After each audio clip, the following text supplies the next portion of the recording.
एक जंगल में एक शिकारी कुटिया बनाकर रहता था। वह पक्षियों को पकड़कर और मारकर खा जाता था। उसकी इसी आदत के कारण उसके रिश्तेदारों ने उससे रिश्ता तोड़ लिया था, इसलिए वह अकेला ही रहता था। एक दिन वह जंगल में पक्षियों को पकड़ने के लिए जाल बिछाता है और एक पेड़ के नीचे बैठकर सो जाता है।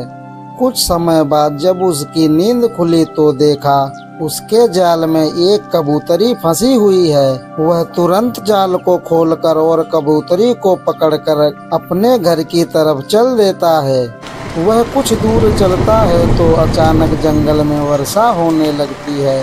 बारिश से बचने के लिए वह शिकारी एक पेड़ के नीचे छिपकर बैठ जाता है।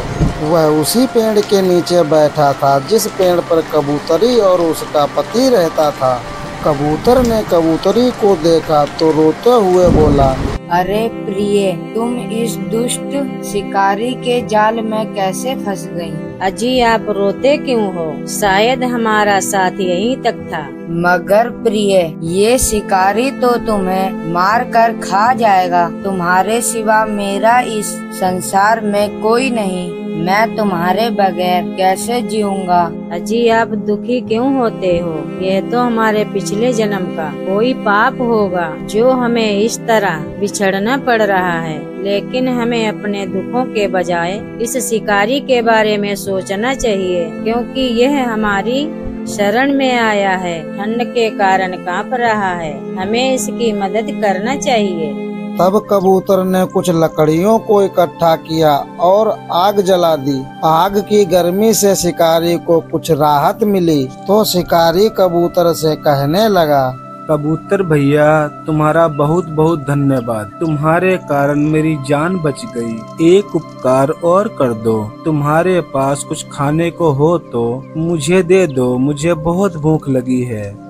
तब कबूतर कुछ देर सोचता रहा, फिर वह उसी आग में कूद गया और जलकर मर गया। यह देखकर शिकारी आश्चर्यचकित रह गया और सोचने लगा, यह मुझसे कितना बड़ा पाप हो गया। जिसने मेरी जान बचाई, मैं उसी की मौत का कारण बन गया।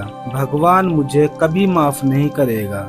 यह सोचकर शिकारी बहुत दुखी होकर कबूतरी से कहता है, हे कबूतरी, अब मैं और पाप का भागी नहीं बनना चाहता, इसलिए मैं तुम्हें आजाद करता हूँ। और शिकारी कबूतरी को आजाद कर देता है। तब कबूतरी शिकारी से कहती है, शिकारी भैया, तुम्हारे कारण ना जाने कितने पंछियों की जान चली गई, जिसमें से एक मेरे पति थे। जब मेरे पति ही नहीं रहे तो मैं जीकर क्या करूँगी? इतना कहकर कबूतरी भी उसी आग में कूद गई। यह सब देखकर शिकारी सोचने लगा, मेरे पापों का कोई प्रायश्चित नहीं, मेरा जीना बेकार है। हे भगवान, मुझे माफ कर दो।